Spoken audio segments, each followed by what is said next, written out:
무주택자분들은 가슴 쓸어 내리셔야 됩니다. 지금 2020년과 21년에 고점에서 영끌해서 사신 분들 지금 얼마나 고통스러운 삶을 보내고 계신지 아시나요, 여러분들? 근데 정말 운이 좋게도 무주택자시잖아요. 얼마나 좋아요. 공부하고 기다리면 되는데.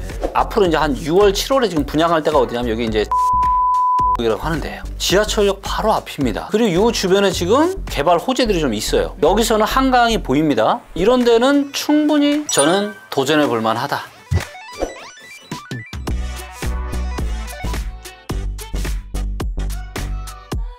그럼 두 번째 헤드라인 뉴스로 넘어가 볼게요. 부동산 PF 대출 연체율도 뭐 늘어나고 네. 좀 부동산 부실화 위험이 좀 커지고 있다 이런데 계속 정부는 좀 안심시키는 멘트를 하는 것 같아요. 네.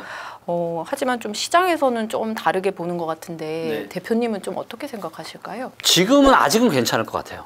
왜냐하면 부동산 시장이 안 좋다가 올해 지금 또 1월 3일 이후로 둔촌주공 이후로 좀 분위기가 좀 좋아지고 있잖아요. 그렇기 때문에 지금 상황만 놓고 보면 저는 괜찮다. 문제가 있긴 하지만 대한민국 자산시장을 흔들 정도의 그런 건 아직은 아닌 것 같은데 문제는 이제 제가 전망하는 대로 만약에 지금 시장 상황이 만약에 경기 침체가 와서 올해 여름 가을부터 다시 급락이 나타나거나 아니면 급락이 아니더라도 완만한 하락 패턴이 다시 나타날 때 그때부터가 사실은 문제거든요. 그래서 이거는 지금 당장보다는 저는 앞으로 6개월, 1년 안에 이거는 뭔가 터질 수 있는 잠재 리스크라고 좀 생각을 좀 하고 있고요. 그리고 비단 이건 PF뿐만이 아니라 지금 은행의 연체율도 12년 만인가 거의 지금 가장 최고라고 지금 이야기가 나타나고 있잖아요. 근데 이런 것들이 충분히 저희가 이해가 되는 게 뭐냐면 지금의 경제 상황은 상당히 특이한 상황이에요. 만약에 금리가 3%였다가 6%로 돼요. 그러면 내가 대출이자를 100만 원 내다가 200만 원 내는 거잖아요. 근데 역사상 가장 낮았던 기준금리 0.5%였잖아요. 네. 0.5%가 2%만 돼도 몇 배예요? 4배예요. 물론 정책 당국에서 이걸 대출금리나 이런 것들을 좀 했기 때문에 그렇게까지는 되지 않지만 코로나 시대보다 지금 이자가 지금 2배 이상 지금 늘어났단 말이에요. 근데 그때 우리는 뭐 했어요? 사상 최대 영끌을 했죠. 그래서 그때 가계부채가 굉장히 많이 늘어났습니다. 근데 금리가 지금 2배 이상 늘다 보니까 이 부채, 대출을 갚아야 되는 이 돈으로 내야 되는 부담금이 굉장히 커져 있는 상황이에요. 그러니까 예를 들면 그냥 쉽게 내가 한 달에 세후로 500을 버는데 원래 150만 원 이자 내다가 이게 지금 300만 원 늘어난 상황인데 원래는 내가 500만 원에서 150만 원 빼 350만 원 가지고 내가 생활을 했어요. 그 정도는 생활할 수 있잖아요. 근데 지금은 200만 원이야. 근데 이 200만 원도 너무 힘든 게 뭐냐면 코로나 그때 초저금리 물가 급등이 없었잖아요. 근데 지금 어때요? 전기세, 가스료, 대중교통, 택시비, 우리 식대, 뭐 술, 소주 뭐 안 오르는 게 없잖아요, 가격이. 그러면 나는 어떻게 돼요? 내 생활은 200만 원 가지고 이제 죽을 둥 살둥 하는 거예요, 지금. 근데 대출은 많아. 그러다 보니까 점점점 버티는 사람들이 여력이 있는 사람들이 줄어드는 거예요. 물론 호주머니에 또 돈이 있는 사람들이 있죠. 하지만 그런 분들 빼놓고는 상당수는 지금 상당히 많이 지금 매우 힘든 상황에 처해 있고 이것들이 당연히 부동산 시장에 저는 긍정적인 요인보다는 부정적인 요인으로 작용을 하게 될 가능성이 많고 그래서 지금 뭐 당장이야 그렇지만 앞으로 6개월에서 한 1년 안에 저는 부동산 PF도 또 상당히 좀 문제가 될 수 있는 가능성이 꽤 있다라고 지금 보고 있습니다. 전 이건 좀 개인적인 또 질문일 수도 있겠습니다만 주변에서 이제 아파트, 청약 이런 거 대신에 꼬마 빌딩 같은 걸 투자해서 거기서 이제 세도 받고 이자도 내고 그래서 그 돈으로 또 다른 투자를 하고 뭐 이런 분들도 좀 있거든요. 대표님 생각에는 그래도 아파트에 투자하는 게 낫다. 아니면 꼬마 빌딩 같은 것도 눈여겨 제가 말씀드릴게요. 이거 데이터로 제가 일단 설명을 좀 드릴게요. 자, 요 데이터가 뭐냐면 상업용 부동산, 방금 우리 기자님께서 얘기하신 건물의 거래량 데이터입니다. 자, 언제 거래량이 제일 많이 터졌어요? 2021년 3, 4월 달에. 자, 이때 이거를 거래 대금으로 한번 봐볼게요. 거래량이 아니라 거래 대금. 어때요? 역사상 가장 많은 거래 대금이 터졌습니다. 특히 21년 6월 달에. 이때는 금리가 어땠어요? 너무 쌌죠? 그 다음에 주식, 코인으로 대박난 사람들 많았어요? 안 많았어요? 많았죠. 부동산으로 대박난 사람들 많았고. 더군다나 이제 상업용은 대출을 많이 해줍니다. 심지어는 70%, 80%까지 해줘요. 자, 금리는 싸요. 자산 시장은 난리야. 나도 건물 하나 갖고 싶어. 산 사람들이 엄청나게 많아요. 그 사람들이 지금 다 어떻게 됐을 것 같습니까? 엄청나게 힘들어하는 사람들이 많습니다.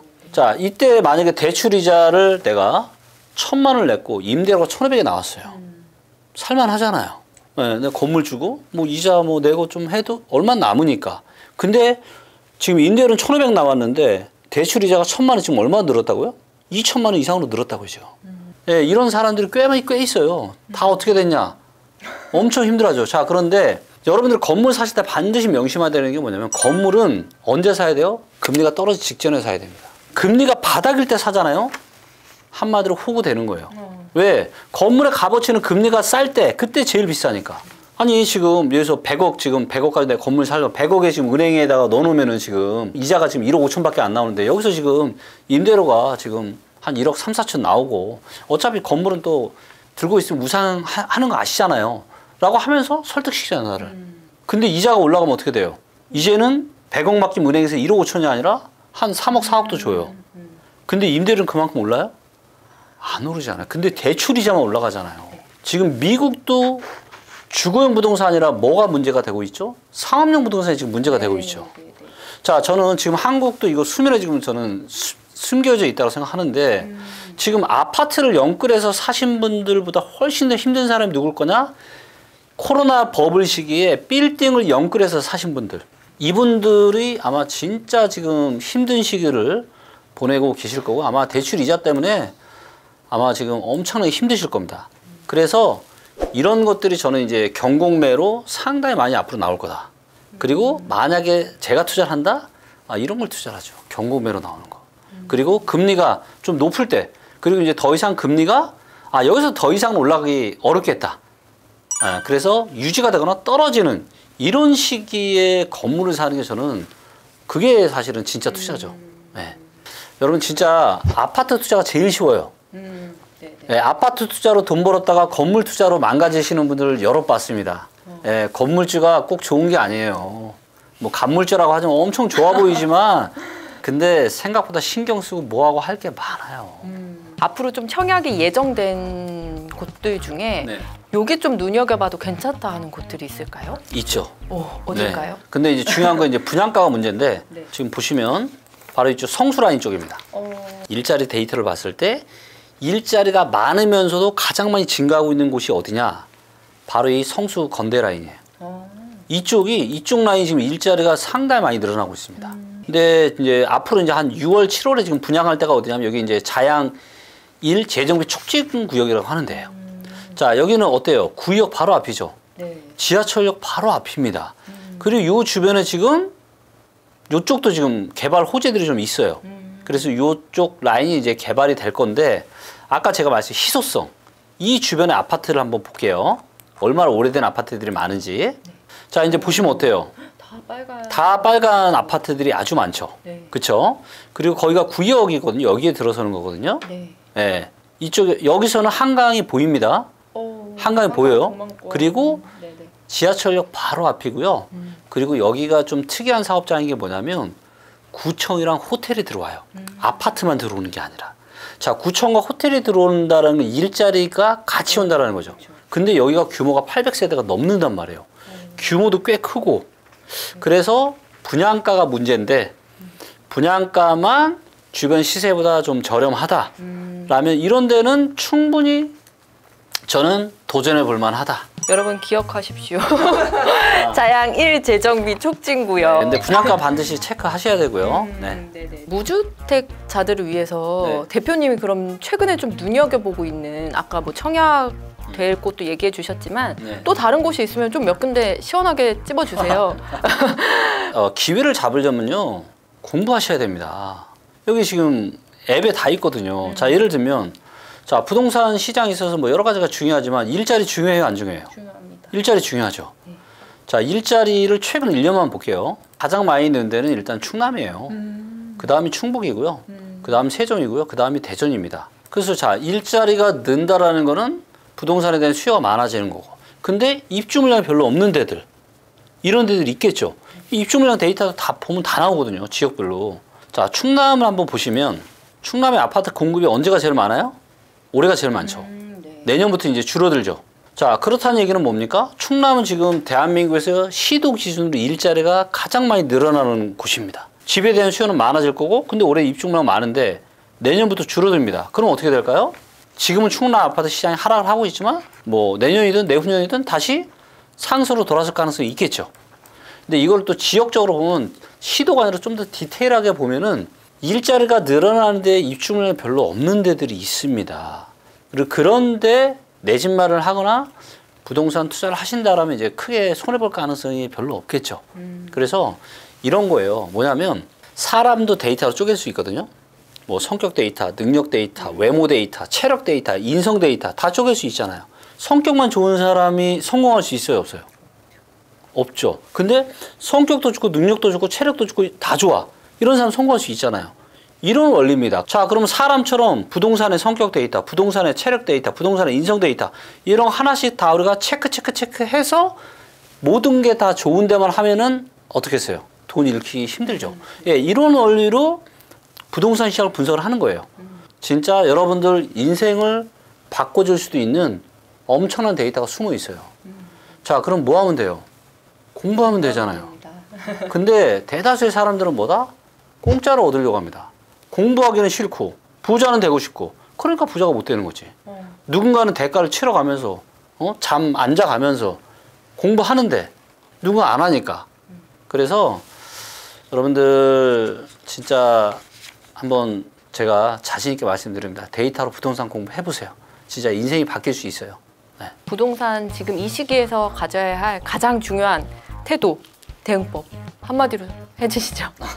지금은 여러 가지 데이터로 봤을 때 좀 아니고 아마 한 2년에서 3년 안에 저는 좋은 기회가 올 가능성이 상당히 많다고 보여집니다. 그래서 무주택자분들은 가슴 쓸어 내리셔야 됩니다. 지금 2020년과 21년에 고점에서 영끌해서 사신 분들 지금 얼마나 고통스러운 삶을 보내고 계신지 아시나요, 여러분들? 근데 정말 운이 좋게도 무주택자시잖아요. 얼마나 좋아요. 공부하고 기다리면 되는데. 저도 고민을 많이 했습니다. 제가 이걸 가지고 굳이 제가 얼굴 다 이렇게 노출해 가면서 제가 스타트업 안 해도 되잖아요. 그렇죠. 제가 만든 리치고 가지고 그냥 부동산 투자 그냥 몰래 해서 아니 소문 안 나게 소문 내지 않고 그렇게 해서 돈 벌고 얼마든지 잘 먹고 잘 살 수 있었잖아요. 근데 이렇게 이제 모든 데이터를 제가 다 공개하고 이렇게 한 이유는 뭐냐면 집에 대한 의사결정을 안 하는 사람은 대한민국 사람들 중에 아무도 없어요. 근데 이 의사결정 하나 때문에 누군가는 천국 같은 삶을 살고 누군가는 지옥 같은 삶을 산다라는 게 과연 이게 좀 뭔가 이게 좀 공정하고 정당한 사회인가?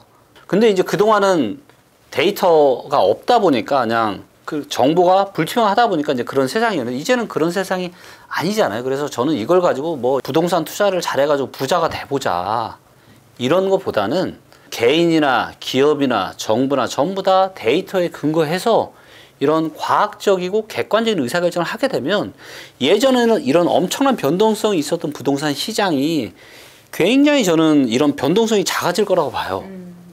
그럼 그것들이 많은 사람들한테 도움이 되는 거잖아요. 대한민국이 좀 더 살기 좋은 세상이 되는 거잖아요. 그런 마음으로 사실은 이런 데이터들도 다 공개를 하고 제가 어려운 길을 선택을 했으니까 데이터와 인공지능에 근거한 이런 부동산 의사결정에 좀 동참하시면 좋을 것 같습니다. 그럼에도 불구하고 네. 집을 사고 싶어서 들썩이는 네. 분들이 계시다면 한마디 마지막으로 딱 날려주세요. 만약에 나는 20% 하락해도 괜찮다. 사셔도 괜찮습니다. 여유 있으신 분들이니까 사셔도 괜찮아요. 다만 혹시라도 그런 분들은 사실 거라면 청약을 받는 게 좋고요. 네. 청약을 받는데 주변에 오래된 아파트, 그러니까 일단 기본적으로 사람한테 인기가 있는 지역인데 오래된 아파트밖에 없는데 새 아파트 들어서는데 희소성이 있는데 그다음 분양가가 그렇게 비싸지 않은데 자 그리고 저는 구축보다는 신축을 사셨으면 좋겠어요. 왜냐면은 지금 앞으로 대한민국 부동산 시장에 닥칠 상당한 상승 요인 중에 또 하나가 뭐냐면 신축 공급이 굉장히 줄어들 겁니다. 지금 건설사들은 어떤 어려운 상황에 처해져 있냐면 저희 회사가 이제 건설사들하고도 일을 굉장히 많이 하고 있거든요. 왜냐하면 건설사들도 부동산에 대한 의사결정을 해야 되잖아요. 그래서 제가 미팅을 하는데 지난 1년 동안 건축비가 얼마 올랐냐면요. 25% 올랐답니다. 1년 동안만. 자 그럼 아파트 가격이 얼마 올라야 돼요? 못해도 한 15나 20% 올라야 되겠죠. 근데 지금은 부동산 시장이 지금이야 뭐 잠깐 반등이 시장이 전체적으로 안 좋기 때문에 분양가를 높게 받을 수 있어요, 없어요? 없죠. 가격은 높게 받을 수 없고 재료비는 올라가고 결국은 마진이 작죠. 그러다 보니까 신규로 추진하는 사업을 할 수가 있어요, 없어요? 할 수 없죠. 그래서 이런 일들이 22년 가을부터 시작이 됐습니다. 그러면 이제 3년 뒤부터 공급이 줄어드는 거거든요. 그러면 25년 가을, 26년, 심지어 27년까지도 입주 물량이 상당히 줄어들 수가 있다라는 거. 원래 하락을 하면은 하락장이 오면 그 뒤에 입주 물량이 줄어드는 건 당연해요. 시장이 안 좋기 때문에. 근데 과거와 다른 건 뭐냐? 지금은 원자재 가격이 급등하다 보니까 재료비까지 너무 올라온 거. 이것 때문에 건설사들이 더 뭔가 신규 사업을 진행하기가 힘들다라는 거죠. 그렇기 때문에 뭐 나는 데이터 다 필요 없고 나는 그냥 우리 가족과 나는 좋은 집에서 행복하게 살래. 이게 더 중요하신 분들은 20% 정도 하락해도 감당하실 수 있으셔야 되고 그다음에 희소성 있어야 되고 그다음에 가능하면 새 아파트 이렇게 추천을 드리도록 하겠습니다.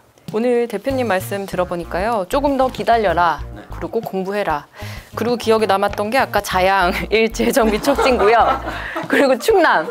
요거 오늘 기억하면 오늘 되게 유익한 시간이 될 것 같습니다. 오늘 말씀 잘 들었습니다. 네, 고맙습니다.